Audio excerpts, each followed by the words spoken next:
Current affairs 15 मई का। तो first मेरा कैबिनेट अप्रूव किया क्या 37,500 crore surface coal gasification scheme को। ओके, अब होता क्या है कि इंडिया जो है मेरा मैसिव स्पेंस किस में करता है, फॉरेन एक्सचेंज इंपोर्टिंग में, जिसमें तुम्हारा एलएनजी आ जाता है, लिक्विड नेचुरल गैस और केमिकल फर्टिलाइज़र्स आ जाता है। तो इससे क्या होता है कि हम लोग डिपेंडेंट रह रहे हैं बाहर की चीज़ों में। तो उसका क्या है, एक ऑल्टरनेटिव निकला है कि हाँ, अगर हम कोल को गैसिफिकेशन करके क्या बनाएंगे, सिन गैस। ये हम लोग पिछला पीडीएफ में ही पढ़े थे, सिन गैस। ठीक है, इसमें कन्वर्ट करके इसका इस्तेमाल करके हम एनर्जी करेंगे। ठीक है, इससे क्या होगा, अपना खुद का क्लीन फ्यूल सारी चीज़ें इधर ही बनेंगी, मुझे आउटसाइडर की ज़रूरत नहीं पड़ेगी। तो ये सब बेनिफिट्स है। इसके लिए गवर्नमेंट क्या कर रहा है, फाइनेंशियल इंसेंटिव्स दे रहा है, मतलब पैसे दे रहा है up to 20% of plant and machinery cost के लिए, जिसमें 5,000 पर प्रोजेक्ट के लिए देगा। ठीक है, कैप लगा है मतलब इतना तक देगा। Incentive finance plan, extend coal linkage tender. तो ये सब अब देखो इसके बेनिफिट्स क्या क्या है। Strengthen energy security and self reliance ही जो बोला मैं कि अपने किसी दूसरे के ऊपर डिपेंडेंट हम लोग को रहना नहीं पड़ेगा, सारी चीज़ें हमारे यहाँ इधर ही हो जाएगी। प्रमोट इंडस्ट्रीज से क्या होगा कि नई नई इंडस्ट्रीज़ खुलेंगे रिगार्डिंग जिसके, तो प्रमोट होगा इंडस्ट्री का ग्रोथ एंड इनोवेशन होगा। Encourage investment and job creation, अगर नई फैक्ट्रीज बनेंगी, सारी चीज़ें नई बनेंगी तो जॉब क्रिएशन भी और होंगे। Support cleaner fuel and greener future, ये ऑफकोर्स होगा। तो ये सब इसके बेनिफिट्स हैं। ठीक है, नेशनल कोर क्लैरिफिकेशन मिशन 20% मेरा क्या है, मिलेंगे कितना, अप टू 500 कैप। ठीक है, इंसेंटिव्स मिलेंगे। और मैक्सिमम देखो, for coal linkage extension up to maximum period of 30 years, extend करके कितना पीरियड तक चलेगा, 30 ईयर्स तक। सेकेंड है मेरा kharif crops minimum support price MSP 2026 to 2027।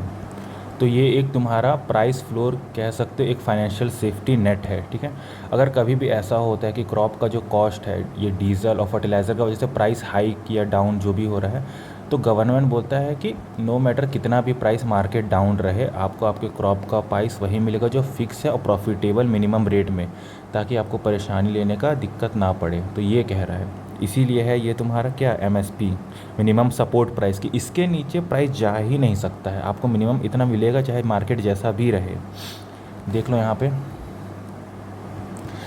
तो तुम्हारे खैरिफ क्रॉप में कौन कौन आते हैं, देखो 14 एसेंशियल है जो बहुत ज़रूरी है, ये है तुम्हारे। ठीक है, हाईएस्ट इंक्रीज़, सबसे ज़्यादा इंक्रीज़ किस में हुए हैं, पहला है तुम्हारा सनफ्लावर सीड जो कि 622 पर क्विंटल है, कॉटन तुम्हारा 557 पर क्विंटल है, और शीशम जो कहते हैं उसको, वो 500 रुपीज़ पर क्विंटल है। ठीक है, कॉमन पैडी हो गया, राइस में ये सब आ गया।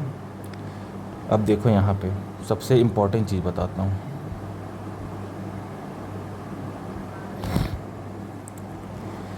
ये चीज़ याद रखना कि जो मेरा रेस कहाँ तक हुआ है, 244 पर क्विंटल हुआ है, ये सब ज़्यादा चीज़ें। और सबसे ज़्यादा हाईएस्ट कौन गया, वो सनफ्लावर सीड गया है। ये दोनों बहुत इंपॉर्टेंट रहता है, तो ये दोनों चीज़ पूछ सकता है। थर्ड है मेरा first mega greenfield shipyard at Thoothukudi Tamil Nadu. तो अब क्या है कि इंस्टेड ऑफ क्या, हम लोग जो पुराना हमारा जो यार्ड है उसका रिपेयर करना, रस्टेड जो है, उसके जगह हम लोग क्या करेंगे, खुद का एक मेगा फैक्ट्री फॉर शिप बनाएंगे। ठीक है, तो वो कोस्ट लाइन में बनेगा, कहाँ बनेगा, तो ये देखो तमिलनाडु में।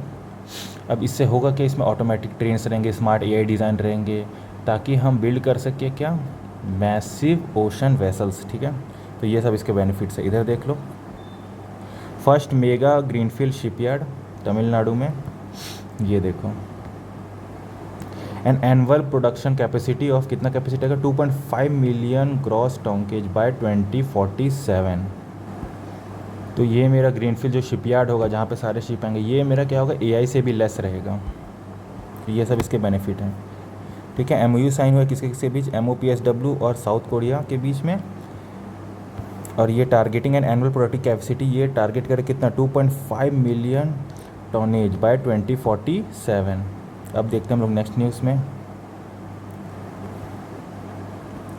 फोर्थ है मेरा लीड्स 2025 लॉजिस्टिक रिपोर्ट रिलीज़। अब ये चीज़ है क्या, ये एक तरह का नेशनल इंडेक्स है जो इवेल्युएट करता है क्या, कि कैसे ईजिली, सस्ते में, चीपली और क्विकली हम लोग का जो गुड्स है वो ट्रैवल करता है डिफरेंट इंडियन स्टेट, एक स्टेट से दूसरे स्टेट कितना जल्दी या कैसे वो ट्रैवल कर रहा है। ठीक है, और इसके कुछ पैरामीटर्स होते हैं, लाइक कैसे वो परफॉर्म कर रहा है, एक्सीलरेशन कितना, ग्रोथ कितना। मतलब कि एक सिंपली एग्जांपल लेता हूँ कि समझो एक ट्रक है, ठीक है, वो कैरी किया है अपना सारा गुड्स को और ले जा रहा है वन स्टेट टू दूसरा स्टेट, ठीक है। अब अगर उसको रास्ते में ब्रोकन रोड्स मिलते हैं, करप्टेड, या फिर तुमको इनकाउंटर करना पड़ा बहुत सारे टोल्स अननेसेसरी, ठीक है, तो उस स्टेट का क्या होगा, स्कोर टेरिबल स्कोर बोला जाएगा। यदि वो truck direct express way highway से डायरेक्ट स्टेट हो रहा है जहाँ पे उसको कोई प्रॉब्लम हो नहीं रहा और जल्दी वो कर रहा है, तो वो होता है एज अ गुड ग्रेड में आता है। तो ऐसे ही ये इसका पैरामीटर डिसाइड किया जाता है।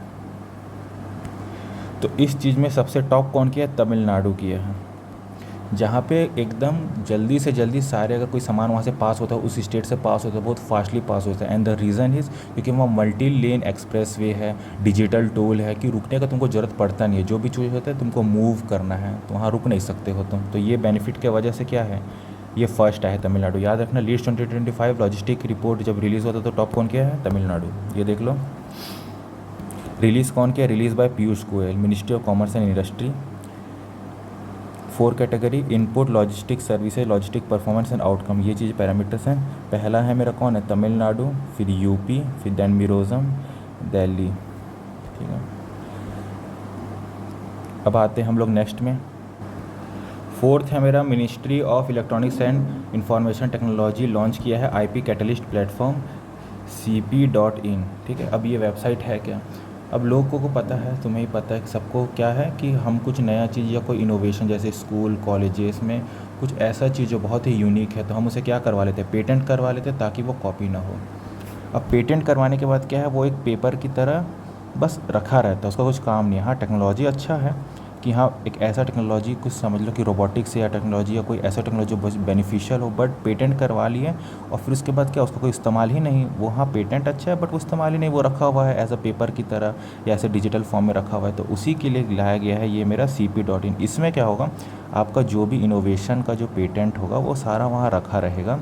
अब कोई ऐसा कंपनी है लाइक इलेक्ट्रॉनिक्स के रिगार्डिंग कोई कंपनी है, उसके कोई चिप देख लिया कि किसी ने वो चिप पेटेंट करवाया है जो बहुत ही अच्छा और एफिशिएंटली है, तो वो क्या करेगा, वो पेटेंट खरीद लेगा उससे, ठीक है, और फिर बिल्ड करना शुरू कर देगा चिप। तो ये बेनिफिट है कि आपका जो पेटेंट है वो ऐसा फालतू रखा ना रहे, वो यूज़ भी हो। तो ये एक बहुत बढ़िया अप्रोच है। ये देख लो, प्लेटफॉर्म देख लो, a national digital ecosystem to efficiently convert patent into commercial electronics product. ये देखो, ठीक है। तो इससे क्या है कि पेटेंट जिन लोग का होगा वो डिस्कवरी जो होगा उसको क्या है कि कंपनी अब बाय भी कर सकती है और एज अ यूज़ कर सकती है अपने पास। अब जिसका पेटेंट होगा उसको भी बेनिफिशियल होगा, उसको भी कुछ प्राइस मिलेंगे, कुछ मनी मिलेंगे, जिसको भी यूज़ आगे फर्दर यूज़ कर सकता है अपने लिए। तो ये सब बेनिफिट्स हैं। 6th है मेरा unified Bharat E charge and Mizoram ginger mission. तो पहला देख लो, यूनिफाइड भारत ई चार्ज। अब ये है क्या, अब ये होता क्या है कि देखो ई चार्जिंग मेरा जो चल रहा है, लाइक एक एग्ज़ाम्पल बताता हूँ। तो एग्ज़ाम्पल ये है कि मान लो कि एयरटेल का सिम तुम्हारे पास है, ठीक है, तो तुम किसे कॉल कर सकते हो, सिर्फ एयरटेल वालों को कर सकते हो। अगर तुम्हारे पास जियो का सिम है तो तुम किसको कॉल कर सकते हो, जियो वालों को सिर्फ कर सकते हो। अगर एयरटेल का सिम हो और जियो को करोगे तो वो नहीं लगेगा। तो इस तरह का मैनेजिंग था इसमें ईवी में, ओके। अब इसको क्या है, तुम्हारा भेल एंड NPCI, ठीक है, यूनाइट करके क्या बनाया है, public and private electric vehicle के लिए एक सिंगल ही बना दिए, एक सिंगल स्टेशन। देखो स्टेशन जो होता है उसमें क्या होता है कि अगर आप कहीं जा रहे हैं स्टेट से दूसरा स्टेट जा रहे हैं, अब आपको यूज़ करने के मेरे को चार्जिंग के लिए स्पॉट मेरे को खोजना है, तो उसके लिए तुम 5-6 प्रकार का ऐप डाउनलोड करते हो कि कहाँ पे मेरा स्पेस है, किसी में दिखा रहा है किसी में नहीं दिखा रहा। तो उसी के लिए एक UBC बना दिया गया है। UBC मेरा क्या हो गया, यूनिफाइड भारत ई चार्जर, मतलब एक ही ऐप रहेगा जिसमें सारी चीज़ें रहेंगी, सारे लोकेशंस रहेंगे। तो ये इसका बेनिफिशियल है। तुमको जब निकलो तो ऐसा नहीं कि 15-20 तो ऐप लेके हर में चेक करो कहाँ पे खाली है कहाँ पे नहीं है, वो एक सिंगल ऐप में ही तुम्हारा सारा काम हो जाएगा। तो ये सब बेनिफिट है कि नियर बाय प्लग कहाँ है, पावर आउटपुट कहाँ है, और पेमेंट तुम्हारा इसमें इनिशियली एकदम बहुत फास्ट होगा, टैप एंड पे वाला सब फीचर्स रहेंगे। तो ये सब बेनिफिशियल है। इधर देख लो, यूनिफाइड भारत ई चार्ज UBC प्लेटफॉर्म, ठीक है, इंटरऑपरेबल नेटवर्क होगा, seamless experience, real time information, secure भी है, सबसे इंपॉर्टेंट सिक्योर है, नो रिलायबल है, बूस्टिंग ईवी इंफ्रास्ट्रक्चर, ये तो बेनिफिट करेगा ही, सपोर्ट क्लीन मोबिलिटी। तो ये सब क्या है, बेनिफिट्स हैं। अब आ जाओ सेकंड वाला में। सेकंड है मेरा ministry of development of north eastern region and Mizoram government ने क्या किया है कि जो तुम्हारा लोकल हाई क्वालिटी जो मेरा जिंजर होता है उसको कहाँ ले जाए, इंटरनेशनल एक्सपोर्ट्स तक ले जाए। ठीक है, ये देखो Mizoram ginger mission to export GI certificate. अब बता देता हूँ आगे जीआई सर्टिफिकेट क्या होता है। तो एक जीआई सर्टिफिकेट होता है जिसको हम जियोग्राफिकल इंडिकेशंस कहते हैं। ठीक है, अब इस सर्टिफिकेट क्या करता है, अगर जिंजर को हम global premium medicine and food market ये सब के लिए यूज़ करें, सारी चीज़ों के लिए, तो सर्टिफिकेट दिया जाता है कि हाँ ये जेन्युइन है, सही जगह से उग रहा है। तो अब क्या है, इसके लिए ये लोग क्या कर रहे हैं, इधर देखो। तो इस मिशन के तहत क्या होगा, एक सेंट्रल प्रोसेसिंग हब बनाया जाएगा। उससे क्या होगा कि इंटरनेशनल में जिसको चाहिए या जिसको वहाँ से उठाना है तो वो सारी चीज़ें देख पाएंगे कि क्या, कि ये इंश्योर करेगा कि जो ग्लोबल मेरे बायर्स हैं, ठीक है, वो ट्रेस कर पाएंगे एग्जैक्टली मेरा जिंजर कहाँ ग्रो हो रहा है। तो बेसिकली ये ट्रेसेबल रहेगा। अब इसका फ़ायदा क्या होगा, it meets the strict medical and pharmaceutical standard. ठीक है, ये सारे स्टैंडर्ड को भी फॉलो करेगा और ये सब होने के बाद उसको जीआई इंडिकेशन मिल जाएगा। समझे, तो ये चीज़ है जीआई सर्टिफाइड मीजोगियन, तो इसके लिए किया जा रहा है। अब आ जाते हैं हम लोग नेक्स्ट में। 7th है मेरा डीबीएन रिफॉर्म, ठीक है, एंड इंक्लूसिव एआई इंफ्रास्ट्रक्चर। तो पहला देखो डीबीएन मेरा क्या हो गया, डिजिटल भारत निधि। अब ये चीज़ है क्या, ये एक तुम्हारा गवर्नमेंट का मेगा प्रोजेक्ट है। ठीक है, जिसमें मैसिव तुम्हारा जो हाई स्पीड इंटरनेट होता है वो क्या होता है, उसको हम रूरल एरिया तक पहुंचा सके जितना दूर भी हो सके, इंस्टेड ऑफ सिर्फ वो सिटी में या टायर 1 सिटी में ही रहे। तो ये ना करके डीबीएन मेरा जो है डिजिटल भारत निधि जो है ये क्या करेगा, फंडिंग कर रहा है। ठीक है, तो क्या कंस्ट्रक्ट करेगा एक्चुअल फिजिकल नेटवर्क। ठीक है, कि गांव-गांव तक वो पहुंच सके, ये सिर्फ सिटी के लिए लग्जूरियस ना बने। तो ये इसका है डिजिटल भारत निधि। कितना दे रहा है, 2432 crore for state led Bharat net telecom expenses in Andhra Pradesh. Okay, second है मेरा Indian AI mission team up with the non profit Karya to expand the data set quality of the all coast platform. अब ये है क्या, ये है तुम्हारा this is about teaching AI को क्या बताना कि अंडरस्टैंड एंड स्पीक करना नेटिव इंडियन लैंग्वेजेस। ठीक है, not just English and native या फॉर्मल हिंदी, तुमको अलग लैंग्वेज में भी सारी चीज़ें जाननी चाहिए। तो ये जो कार्य है वो क्या करेगा, वो करेगा रूरल वर्कर, रिकॉर्ड करेगा वॉइसेस, स्टोरीज़, लोकल टर्म, जिससे वो क्या कि और बेनिफिट और समझ पाएगा वो चीज़ को। तो ये इसके हैं फ़ायदे। ये देखो, इम्प्रूव करेगा data set quality, improve empowering Indian language and region diversity. तो इसके देखो हाई क्वालिटी मिलेगा, प्रमोट्स करना, सपोर्ट मेक इन इंडिया का है, inclusive growth through AI and all. तो ये सब इंडियन एआई और कार्य जो कि नॉन प्रॉफिटल इनके बीच हुआ है कोलैब। अब मेरा थर्ड है IEPFA साइन किया है MOU किसके साथ, प्रसार भारती के साथ।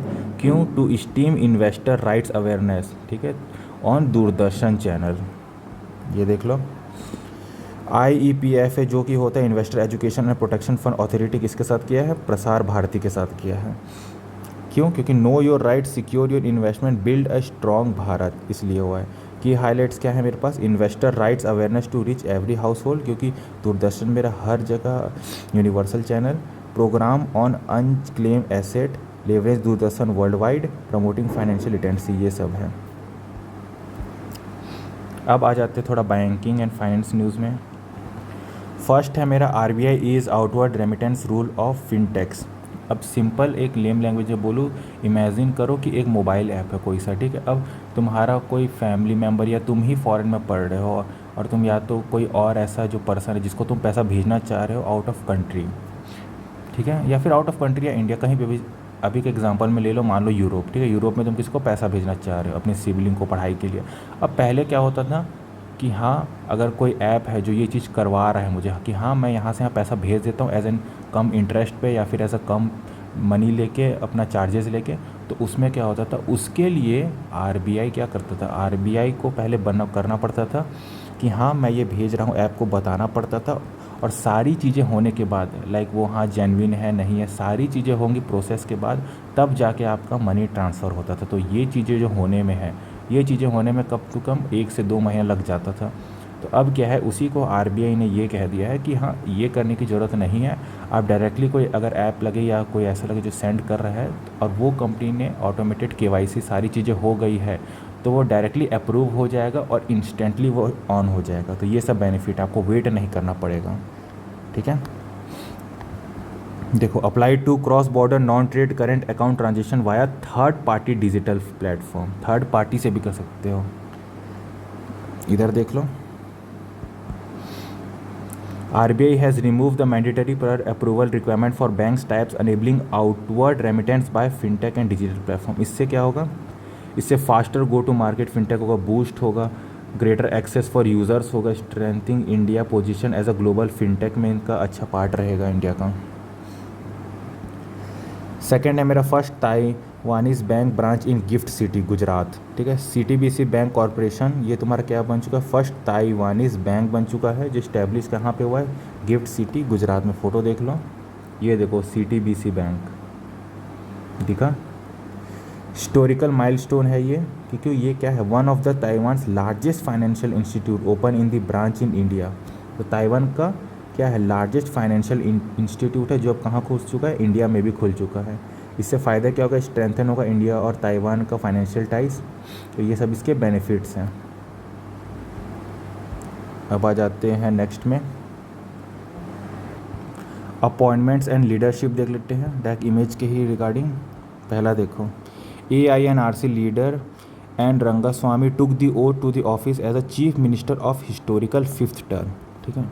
ये देखिए इनका फ़ोटो, ये क्या है, commitment to inclusive growth and development के लिए continuing the journey a moment of trust renewed the people. तो याद रखना, ओथ लिया है कैसा, as a chief minister of a historical 5th term.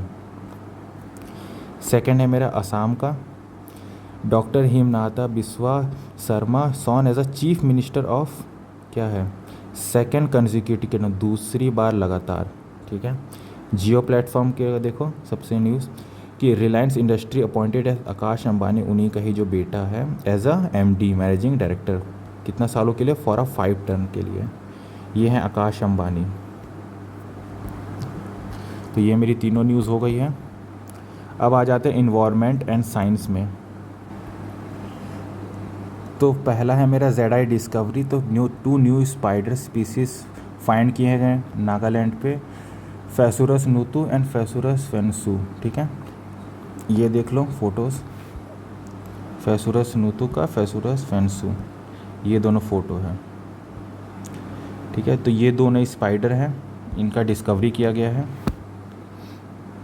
अब आ जाते हैं इंपॉर्टेंट डेज एंड ग्लोबल्स पे। इसको डायरेक्ट फ़ोटोज़ के मीडियम ही समझ लेते हैं। ये देखो, इंटरनेशनल डे ऑफ फैमिलीज़ जो कि मनाया जाता है May 15 को। थीम है मेरा families inequality and child wellbeing. Second है मेरा युगांडा लीडरशिप। तो मेरा Yoweri Museveni sworn in as a president for his 7th term, 7वीं बार 7 टर्म इन ऑफिस। अब इतना हो गया, ठीक है। ये सब इंपॉर्टेंट डेज एंड ग्लोबल हो गया। अब आ जाते हैं एग्ज़ाम पॉइंट के व्यू के हिसाब से क्या क्या इंपॉर्टेंट है। पहला आ जाता है ये खैरिफ क्रॉप वाला, ये बहुत इंपॉर्टेंट है। और जो तुम्हारा नया जो शिपयार्ड है कहाँ पे, तमिलनाडु पे, ये इंपॉर्टेंट है एग्ज़ाम व्यू के रेस्पेक्ट में। फिर तुम्हारा UBC, this one, RBI banking related, RBI बहुत ज़्यादा इंपॉर्टेंट है। और ये तुम्हारा CTBC बैंक है जो कि ताइवान का पूछेगा कौन सा पहला बैंक है, लार्जेस्ट बैंक है जो इंडिया में खुला है, तो ये याद रखना, CTBC bank. After that Uganda leadership, this one is the important. And Jio platform का आकाश अंबानी जो MD बने हैं, न्यू MD बने 5 साल के लिए। इतना है, बाकी अब जितना भी ऐड होगा उसको करते रहेंगे हम लोग।